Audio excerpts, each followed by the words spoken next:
using the public health approach to tackle the epidemic of violence. Just as, for example, the greatest predictor of a case of flu might be coming into contact with somebody who is already infected with flu. Similarly, the greatest predictor of a case of violence is a previous case of violence.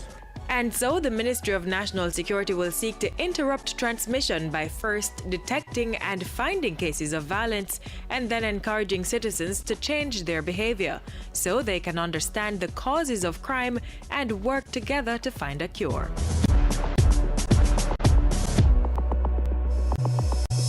The strategy will begin by targeting the operational techniques of the security forces and the legislative framework that govern their activities. As a first step, the number of police officers in the JCF has been increased to almost 11,500 following the merger with the Island Special Constabulary Force.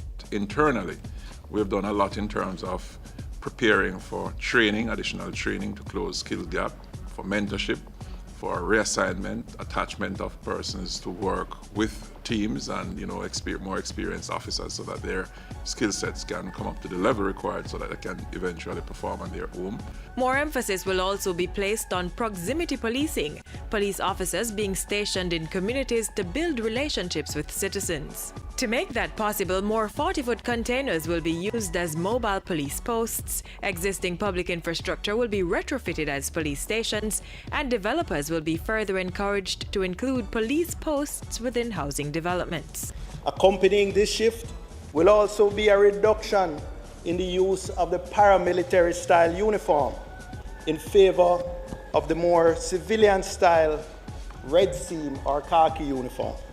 A new portfolio will also be added to the JCF, the Security Services Portfolio. The unit, to be headed by a Deputy Commissioner of Police, will incorporate the Marine and Canine divisions of the JCF and will be responsible for VIP protection. As well as securing critical facilities such as Parliament, King's House, Jamaica House, the courts, ports and airports, and other critical infrastructure, including, for example, facilities to do with the logistics hub.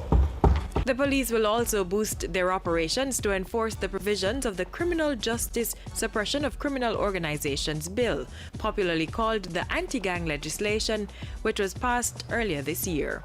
Heavy penalties will be incurred by the directing minds of these organizations for offenses such as leading the criminal organization or recruiting children or adults to their gangs. And we have actually identified cases in every division, police division, where the law can immediately be applied. And we have published internally a set of criteria that officers can look for when they make certain arrests. Now that stakeholders have employed strategies to interrupt the spread of criminal activities, the second step involves a strong focus on social intervention programs and the operations of the Department of Correctional Services, DCS.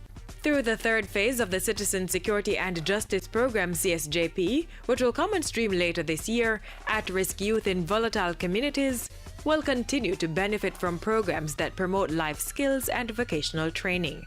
Over 6,000 persons benefited from Phase 2 of the program. The CSJP will be complemented by other labor market attachment and employability programs to provide remedial education, training, and job placement. In addition, community justice services like the Restorative Justice Program will be expanded. And the Child Diversion Program will focus on community-related activities for children in conflict with the law, as opposed to incarceration.